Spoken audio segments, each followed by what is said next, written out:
전 세계에 보면은 그 접경 분쟁 지역들이 있습니다. 우리가 잘 알고 있는 인도 동북부와 또 중국 티베트의 경계 지역도 그 접경 분쟁 지역 중에 하나이고, 또 요즘에 이제 제 3차 대전이 일어날 것 같다, 아슬아슬하게 지금 강대국들이 이렇게 줄타기를 하고 있는 우크라이나도 떠오르는 접경 분쟁 지역이 되고 말았습니다. 우크라이나는 원래 그 동유럽의 곡창지대입니다. 대표적인 곡창지대입니다. 특히 이렇게 부동해인 흑해에 접하고 있기 때문에 호시탐탐 그 해양 진출을 노리는 러시아의 매우 중요한 지역이 우크라이나입니다. 근데 지금 어떠한 사건이 벌어졌습니까? 이 우크라이나가 이제 미국을 중심으로 한 나토 북대서양 조약기구에 이렇게 가입을 하려고 하니까 러시아가 안 된다 하면서 전쟁의 일촉즉발의 상황들이 벌어지고 있는 것이죠. 우크라이나는 세계 최대의 밀 생산국 중에 하나입니다. 우리나라 국토의 면적의 70%가 산지인데 우크라이나는 정반대입니다. 95%가 평지입니다. 경작 가능한 지역이 그 95% 중에 약 80%에 해당한다고 합니다. 엄청난 거죠, 사실은. 기후가 좋고 또 물도 풍족해서 비옥한 또 옥토를 가지고 있습니다. 영양분이 비옥한 또 가득한 그 검은 흙이 그 국토의 60%를 차지하고 있기 때문에 오래전부터 우크라이나 하면은 유럽인들에게 있어서는 저곳은 빵공장이야, 유럽의 빵공장이야 라고 할 정도로 아주 곡창지대로 알려져 있는 것이죠. 그래서 러시아나 또한 북대서양 조약기구 나토가 탐될 만한 지역이기도 합니다. 이런 우크라이나처럼 이스라엘 땅이지만 블레셋이 항상 탐내고 있는 지역이 있었습니다. 바로 이 오늘 본문에 나온 그일라라는 곳입니다. 다윗이 이 그일라의 어려움을 보면서 오늘 어떻게 행하고 있는지 오늘 본문에 잘 나와 있는데, 저는 여러분과 함께 위기 속에서 또한 여러 가지 갈등 관계 속에서 우리가 어떻게 행하는 모습이 지혜로운 모습인가를 함께 살펴보고자 합니다. 다윗은 도망자의 신세였습니다. 그 다윗의 도망자의 시대는 총 3개의 시대로 나눌 수 있는데 약 총 합쳐서 한 10년간의 세월입니다. 334로 생각하시면 돼요. 334. 3년간의 시절은 1기, 도망자의 1기 시절입니다. 그 시절은 사무엘상 19장부터 22장까지에 나와 있는 시절인데, 기브와 자기 집에서부터 지난주 보았던 헬의 수풀에 이르기까지 그 3년간의 기간입니다. 이 기간은 다윗의 미성숙한 모습이 나와 있는 기간이기도 합니다. 도망자의 신세였지만 때로는 하나님을 붙잡기도 하지만 때로는 다른 왕을 붙잡기도 하고 자기의 살궁리를 인간적인 방법으로 해결하려고 했던 기간이기도 했습니다. 또한 다윗의 2기의 도망자의 시절이 있었습니다. 바로 오늘 본문에서부터 시작되는 23장부터 26장까지의 기간인데, 이 3년간의 역시 시간 동안 다윗은 이 광야 생활 속에서도 하나님을 신실하게 바라보는 그런 연습을 하고 있는 시절이었습니다. 그래서 오늘 본문에 나온 그일라에서부터 10황무지에 이르는 기간이 이 도망자 2기의 시절입니다. 그리고 마지막 3기의 시간은 27장에 나와 있는 내용인데 4년 동안의 기간입니다. 그래서 이 다윗이 블레셋으로 망명했던 시기인데, 그가 이토록 오랜 기간 약 10년간 334 10년간의 그 시간 동안 그는 왕으로서 준비되어졌습니다. 이 광야 기간이 없었다면 우리가 알고 있는 위대한 왕 그 다윗의 모습은 없었을 것입니다.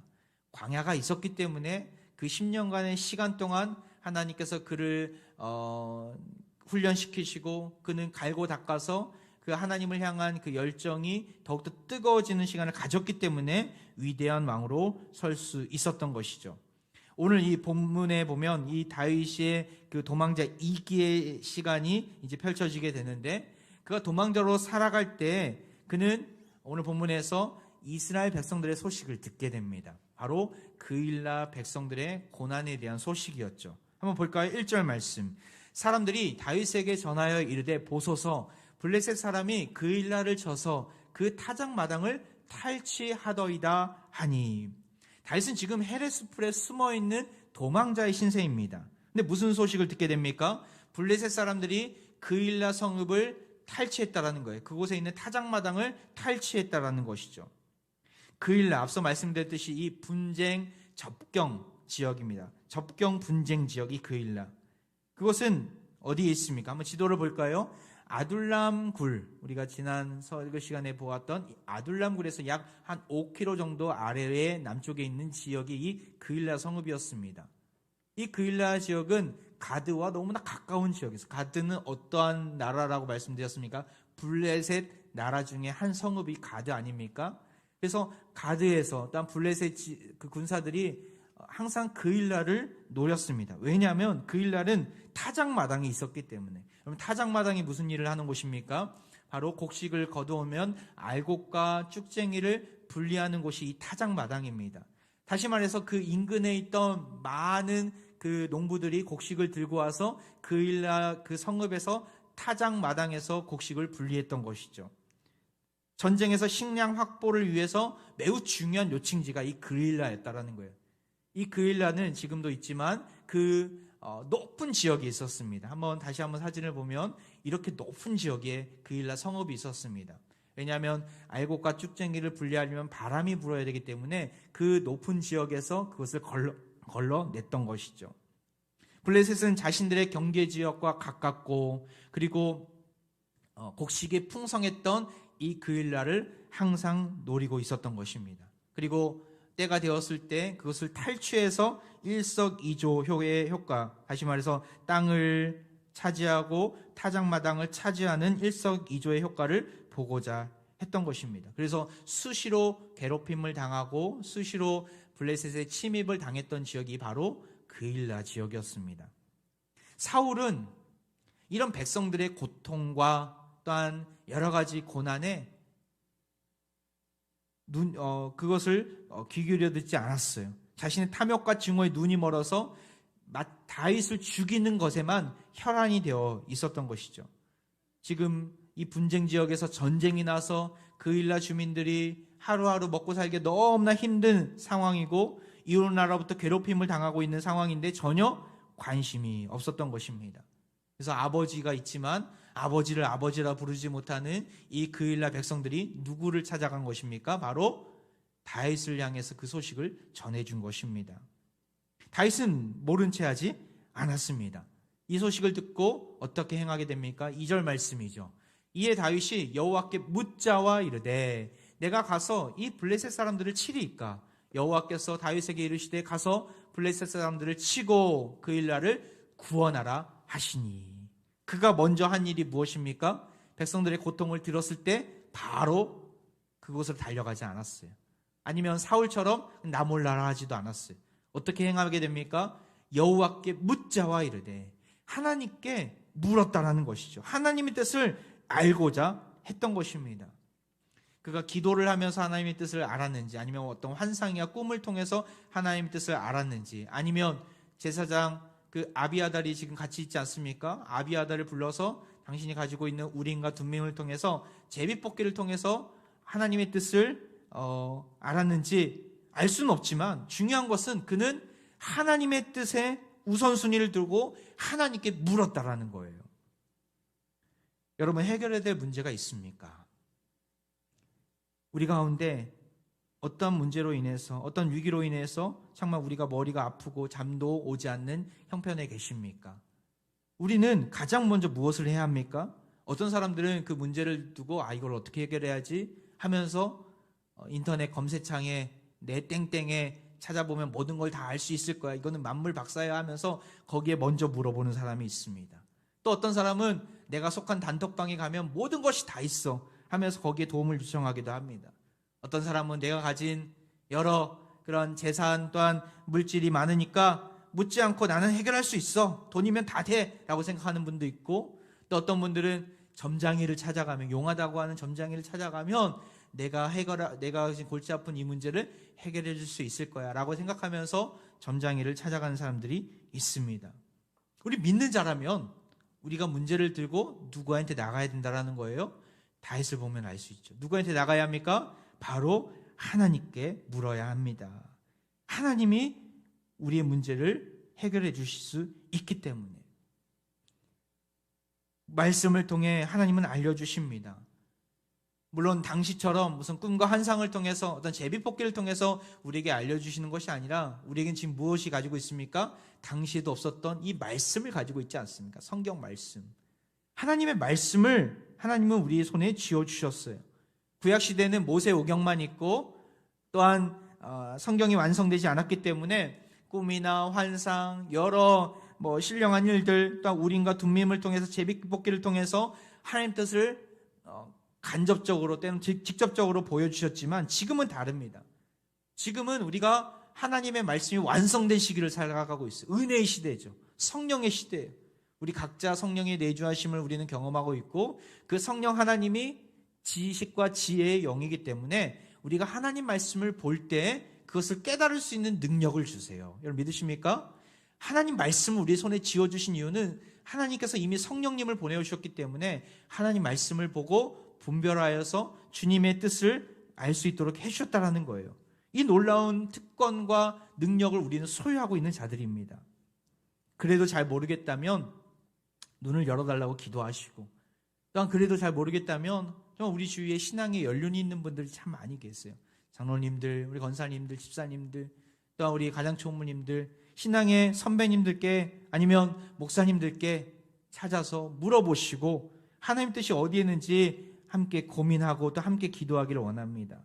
점장이를 찾아가면 안 되고 운을 따라 찾아가면 안 되고 하나님 말씀을 따라 살아가시는 사랑하는 화평의 가족들 되기를 바랍니다.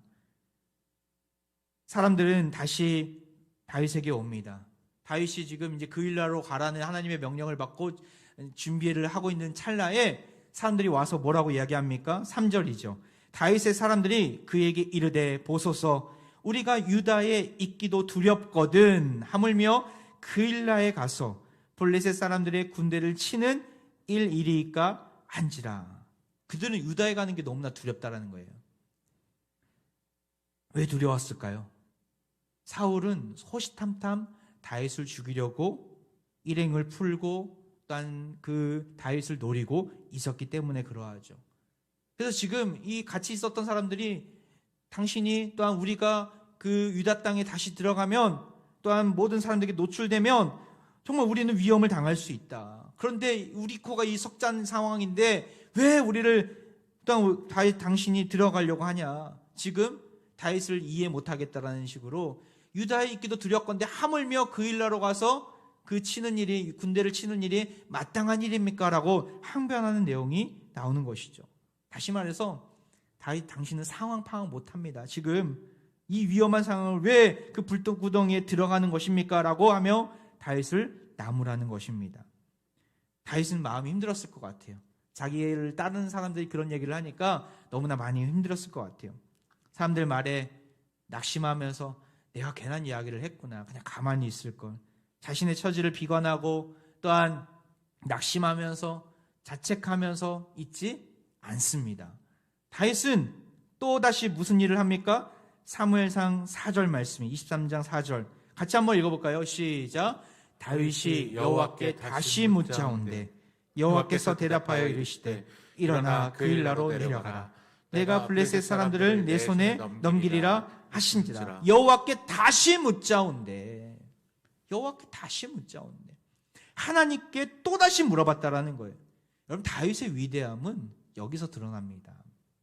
다윗이 성숙한 그리스도인이라는 사실을 우리는 어떻게 알 수 있습니까? 다윗이 골리앗을 이겼기 때문에 그가 성숙한 것입니까? 다윗이 이제 앞으로 왕이 될 것이기 때문에 그가 성숙한 것입니까?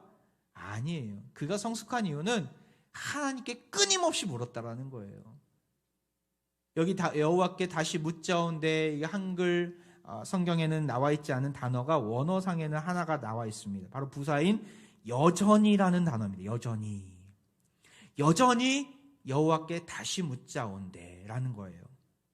여전히 흔들리지 않고 사람들의 말에 아랑곳하지 않고 하나님의 뜻이 무엇이냐, 하나님이 원하시는 것이 무엇이냐, 하나님께서 우리에게 계획한 것이 무엇이냐, 여기에 귀를 기울이고 여기에 초점을 갖추고 여기에 믿음의 시선을 두고 계속해서 물어봤다라는 거예요. 현실이 우리 앞에 사명을 가로막고 있습니까? 사람들의 부정적인 말로 흔들리고 계십니까? 야, 그것은 안 돼. 그것은 꿈이야. 꿈 깨.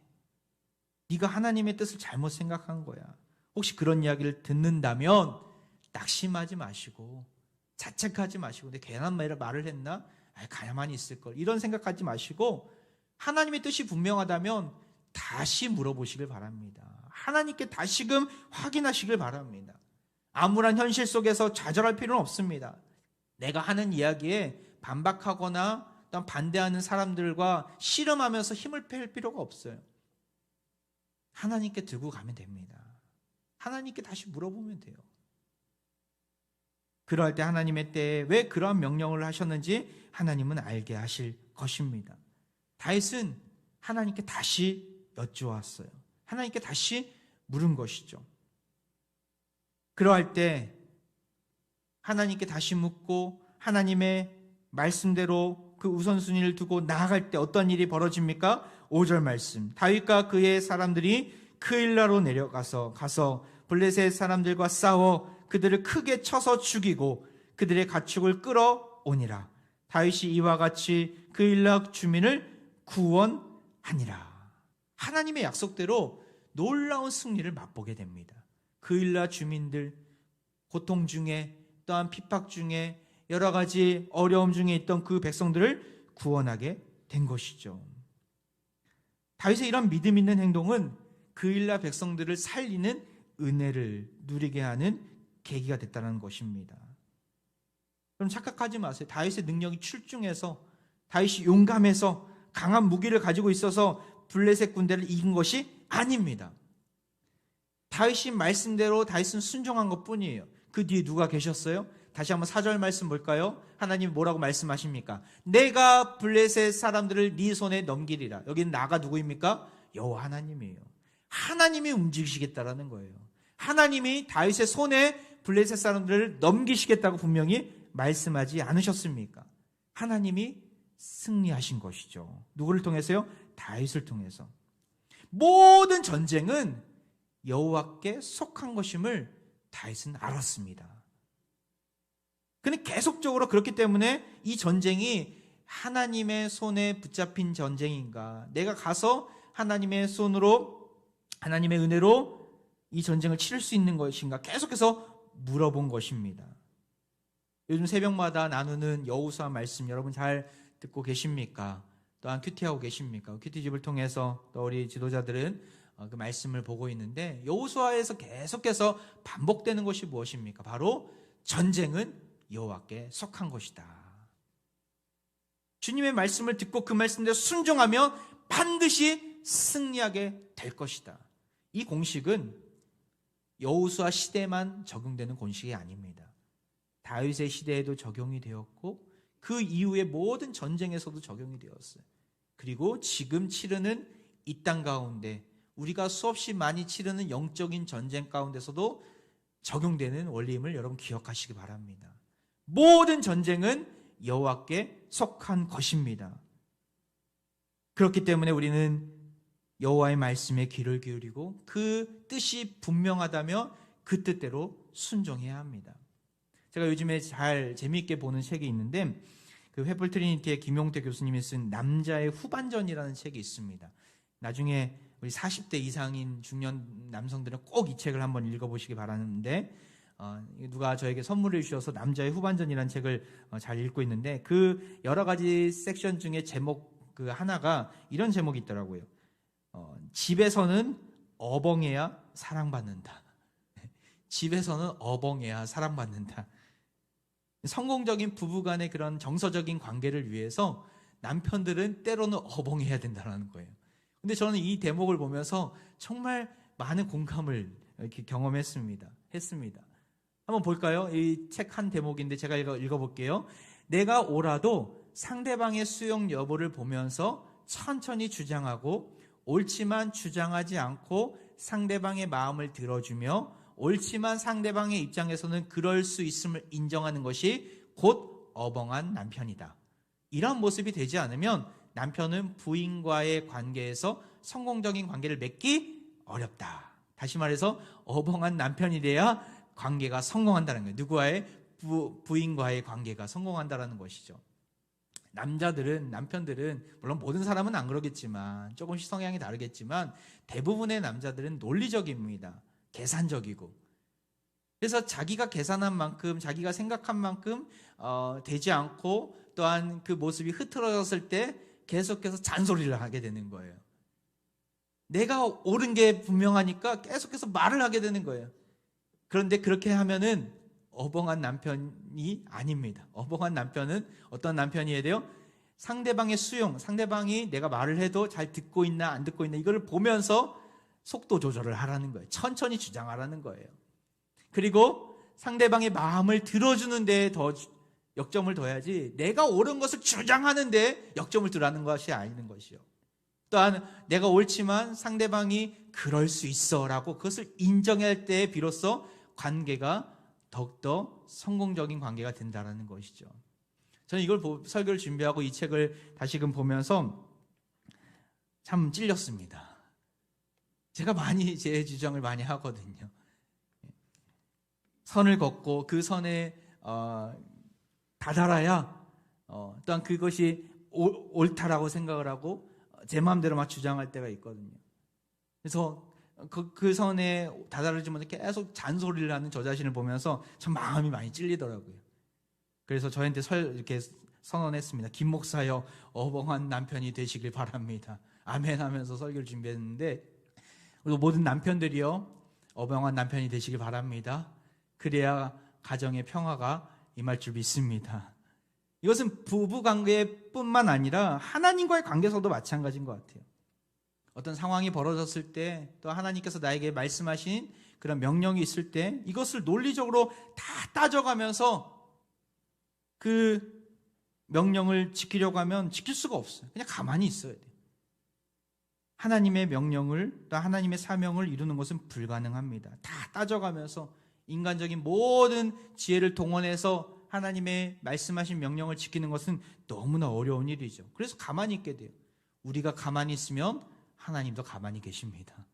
하지만 우리가 그 모든 상황을 뛰어넘어서 하나님의 명령임을 깨닫고 담대하게 그 명령을 향해서 사명의 자리로 나아간다면 하나님도 일어나 우리와 함께 계실 줄 믿습니다. 우리를 승리케 하실 것을 믿습니다. 순종의 자리로 나아간다면 하나님도 반드시 일하실 것입니다. 이 비밀을 다윗은 알고 있었어요. 전쟁은 하나님께 속한 것이고 내가 하나님의 명령대로 순종하며 나아가면 반드시 승리케 될 줄 믿고 나아갔던 것이죠. 그렇게 하니까 또한 어떤 은혜가 주어집니까? 사무엘상 23장 14절 다윗을 살려주세요. 다윗이 광야의 요새에도 있었고 또 십광야 산골에도 머물렀으므로 사울이 매일 찾되 하나님이 그를 그의 손에 넘기지 아니하시니라. 사람들의 염려대로 그 일나로 가니까 사울에게 쉽게 또 발각이 돼요. 어려움이 다가오죠. 하나님이 명령하셨는데 어려움이 다가왔어요. 하지만 그럼에도 불구하고 다윗은 하나님이 나와 함께 계심을 알고 있었고 또다시 하나님께 묻고자 합니다. 묻게 됩니다. 그럴 때 다윗은 그 하나님의 뜻을 알고 그 자리를 피하게 돼요. 결국에는 궁극적으로는 다윗의 몸이 상하지 않도록 다윗에게 해가 있지 않도록 하나님이 그를 그 사울의 손에 넘기지 아니하셨다라고 성경은 분명하게 우리에게 말씀하고 있는 것이죠. 하나님이 다윗을 사울로부터 보호해 주신다는 것입니다. 사울조차도 다윗을 해할 수 없도록 하나님이 주권적으로 그를 지켜주고 계십니다. 여러분, 우리가 하나님의 말씀대로 살아갔을 때 여러 가지 어려움이 있을 수 있습니다. 사명 자리가 평탄한 길은 아닙니다. 십자가의 길이기 때문에. 그럼에도 불구하고 믿음으로 그 길을 택하고 담대함으로 나아간다면 그 어떤 누구도 우리를 해치지 못할 것입니다. 믿으십니까? 왜냐하면 우리는 하나님께 속한 자녀이기 때문에 하나님의 명령대로 이루는 백성들을 끝까지 하나님이 책임져 주십니다. 이 놀라운 세상 사는 비결이에요, 이것이. 이 놀라운 비결을 자녀들에게 알려주시기 바랍니다. 이 험한 세상 속에서 우리가 스스로 노력해서 산다고 되는 세상입니까? 아니에요. 하나님이 우리를 보호해 주시지 않으면 우리는 1분 1초도 살아갈 수 없습니다. 숨 쉴 수 없어요. 하나님께 물어가며 그 뜻을 발견해 나가며 하나님의 사명을 어려움 중에서도 이룰 때 다가오는 그 기쁨을 우리 자녀들에게 알려주시길 바랍니다. 성경에 보면 이 놀라운 승리의 소식들이 곳곳에 있음을 보게 됩니다. 우리가 잘 알고 있는 여호사밧 왕도 그러했죠. 역대하 20장에 보면 여호사에게 큰 위기가 찾아옵니다. 그 이웃 나라였던 암몬과 또한 모압과 마온 사람들이 연합해서 예루살렘 성을 포위하게 됩니다. 그때 여호수아가 야하시엘이라는 제사장을 불러서, 선지자를 불러서 하나님의 뜻을 알게 돼요. 그때 여호수아가 백성들 앞에 서서 뭐라고 외칩니까? 역대하 20장 20절 말씀, 우리에게 선포되는 하나님의 말씀임을 여러분 기억하시고 같이 한번 읽어보겠습니다. 시작. 이에 백성들이 아침에 일찍 일어나서 드고와 들로 나가니라.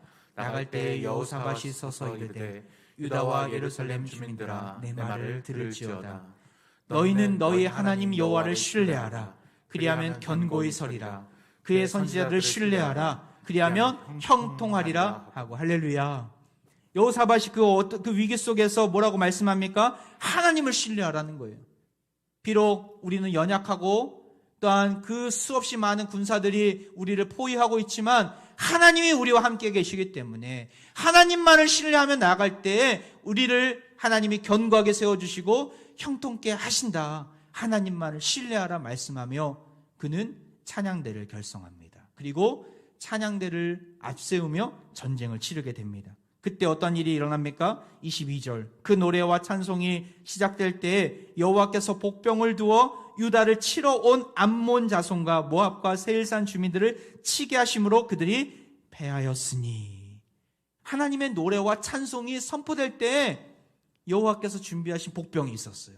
그들이 유다를 치러 온 모든 연합군들을 다 대신 치게 하십니다. 그리고 결국에는 그 연합군 중 단 한 사람도 피한 자가 없었다라고 성경은 증언할 만큼 모든 그 적들이 다 진멸되게 됩니다. 이 승리를 누가 보여주신 것입니까? 하나님이 보여주신 거예요. 누구에게요? 여호와를 신뢰하는 자에게, 여호와의 말씀 가운데 귀를 기울이는 자에게 말입니다.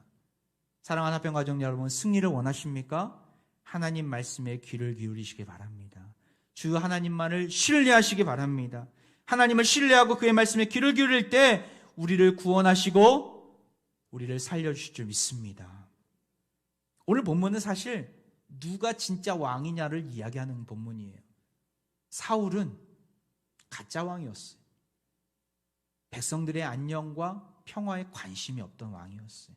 지금 전쟁 가운데 모든 것들을 빼앗기는 상황 아닙니까? 근데 백성들은 지금 누구를 찾아가요? 사울을 찾아갑니까? 사울은 그럴 만한 여유가 없었어요. 다윗을 죽이려고 혈안이 되어 있었고 자기의 자리를 지키려고 부단히 애썼던 자기 중심적인 사람이었기 때문에 백성들의 안녕에는 관심이 없었어요. 그래서 백성들은 누구를 찾아갑니까? 바로 다윗을 찾아가고 또한 다윗에게 그 이야기들을 하는 것이죠. 대통령 선거가 이제 앞두고 있는데 여러분 어떤 마음으로 대통령을 바라보고 계십니까? 정말 하나님을 두려워하고 백성을 사랑하는 대통령, 이 나라의 안녕과 평화를 책임지고 또한 세울 대통령이 선출되어야 합니다. 자기 배를 불리는 데에 급급한 지도자라면 이 나라는 망할 것입니다. 여당이든 야당이든 온 마음을 다해 백성을 사랑하고 위기와 어려움 속에서 그 허우적대고 있는 백성들을 향해서 달려가는 대통령이 선출되어야 합니다. 기도하는 마음으로 주님께 분별력을 구하면서 대통령을 선출하시기 바랍니다. 정당만 보고 그냥 덮어놓고 뽑지 마시고 토론회도 잘 보시고 정책들도 꼼꼼히 하나씩 살펴보면서 정말 지혜로운 마음을 가지고 분별력을 가지고 대통령을 선출해야 합니다. 무엇보다도 기도로 나아가야 합니다. 하나님의 뜻을 구하며 하나님께서 이 나라를 살려달라고, 정말 이 풍전등화 같은 이 나라가 이 포스트 코로나 시대 속에서 어떻게 살아가야 될 것인가, 어떻게 제사장 나라로서 하나님이 맡겨주신 사명을 이루어야 될 것인가, 하나님께 간구하면서 대통령을 선출하시기 바랍니다. 너무나 중요한 순간 가운데, 기록 가운데 우리는 있는 것이죠. 우리 예수님은 우리의 지도자로서 하나님의 뜻을 우선순위로 두시는데 온 힘을 다하신 분이십니다. 십자가의 죽음을 앞두고 비록 자신은 고난과 고통의 길을 걷고 있지만 하나님의 뜻이 무엇인지에 대해서 온 관심을 가지고 계셨던 예수님. 그의 마지막 겟세마네 기도에서 우리는 그의 마음을, 예수님의 마음을 우리는 알 수 있습니다. 한번 볼까요? 마태복음 26장 42절 같이 읽겠습니다. 시작. 다시 두 번째 나아가 기도하여 이르시되 내 아버지여, 만일 내가 마시지 않고는 이 잔이 내게서 지나갈 수 없거든 아버지의 원대로 되시기를 원하나이다 하시고, 예수님은 십자가가 하나님의 뜻임을 아셨습니다. 비록 쉽지 않은 길이었지만, 비록 고난과 어려움으로 죽음의 길이었지만, 피하고 싶은 길이었지만 하나님이 원하신다면 내가 마땅히 순종하겠습니다. 이 다짐을 가지고 기도하신 것이죠. 그리고 단순히 말로만 끝나는 기도가 아니라 행동으로 십자가의 길을 묵묵히 걸어가십니다. 결국에는 그 십자가의 길을 걸으셨기 때문에 하나님의 뜻을 이룰 수 있었고 온 인류가 주님 안에서 살아날 수 있었습니다.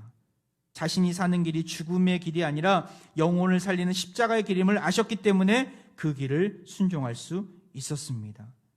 사랑하는 합병가족 여러분, 우리의 우선순위는 어디에 두어야 합니까? 꼬여버린 우리의 인생길 속에서 하나님의 뜻을 묻고 행하는 일에 우선순위를 둬야 합니다. 하나님의 섭리는 때로는 우리의 생각과 방식과는 다르기도 합니다. 납득할 수 없을 만큼 우리의 지식과 이해를 초월하기도 합니다. 하지만 흔들림 없이 하나님께 묻고 또 물으면서 주님의 뜻을 깨닫고 그 뜻대로 순종한다면 반드시 승리가 뒤따를 것입니다. 주님이 명하신 내가 가야 될 그 일라가 어디입니까? 바로 주님을 알지 못하고 온갖 고난과 인생의 질고로 고통받고 있는 백성들에게로 우리는 달려가야 합니다. 신음하고 세상의 악한 마귀로 인하여서 허우적대고 있는 비참한 삶을 살고 있는 자들이 우리의 그일라입니다. 주님 명하신 그 그일라, 우리의 사명의 자림을 기억하고 내 형편이 비록 연약하고 내 코가 석자인 상황이지만, 나 혼자 신앙 지키기도 쉽지 않은 상황이지만 우리가 거기서 머물러 있는 인생이 아니라 하나님께서 명하신 그 일라가 분명하다면 그 일라로 담대하게 걸어가시길 바랍니다.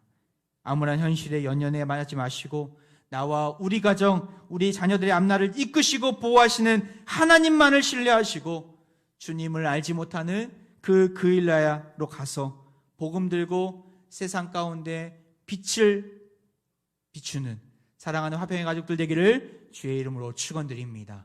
이 시간 우리 함께 찬양하며 나아가는데요, 찬송가 빛의 사자들이여 우리 힘차게 우리 자신을 향해서 선포하면서 복음의 빛 비춰라 고백하며 찬양하겠습니다.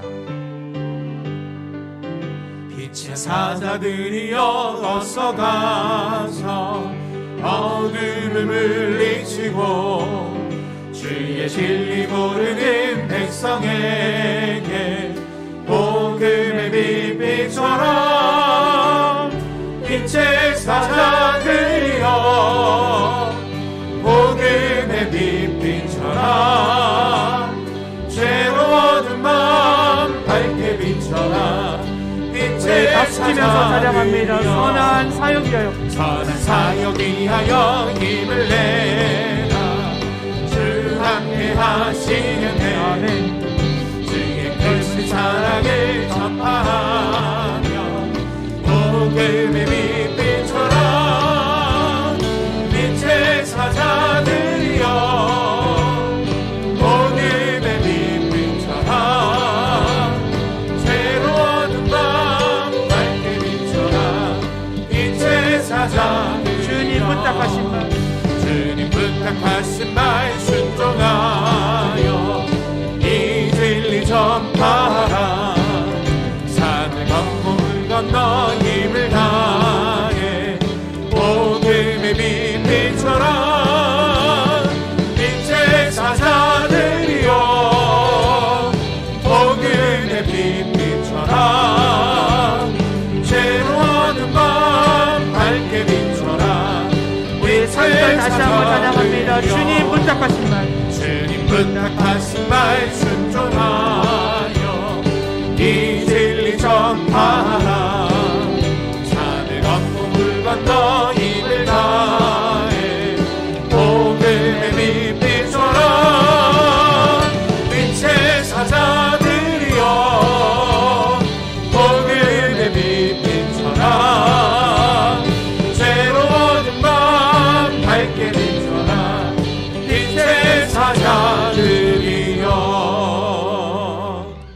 우리를 거룩한 하나님 나라의 지도자, 빛의 사자로 불러주신 하나님 아버지, 다윗처럼 하나님 뜻에 묻고 또 물으며 그 일나로 나아가게 하심을 감사드립니다. 선한 역사를 위하여 힘을 내게 하시고 주님과 동행하는 삶을 날마다 살게 하옵소서. 복음으로 사람을 살리는 일에 온 힘을 기울이게 하시고 승리를 맛보며 우리 또한 살아나는 은혜를 누리게 하옵소서. 예수님처럼 하나님 아버지의 뜻이라며 십자가의 길일지라도 복음 들고 담대히 그 길을 걷게 하옵소서. 이 시간 몸이 아픈 환우들은 환부 위에 손을 얹고 기도합니다. 주님, 이 시간 각종 질병으로 고통받는 화평의 가족들을 위해 기도합니다. 우리 환우들의 신음 가운데 응답해 주시고 속히 치유하여 주옵소서. 복음으로 말미암아 살리라 말씀하셨사오니 복음을 듣게 하신 주께서 이 시간 손을 얹게 하여 주시고 낫게 하시고 회복시키시사 속히 모든 고통과 통증에서 벗어나게 하옵소서. 십자가 위에서 모든 이들을 살리신 예수 그리스도의 이름으로 기도하옵나이다. 아멘.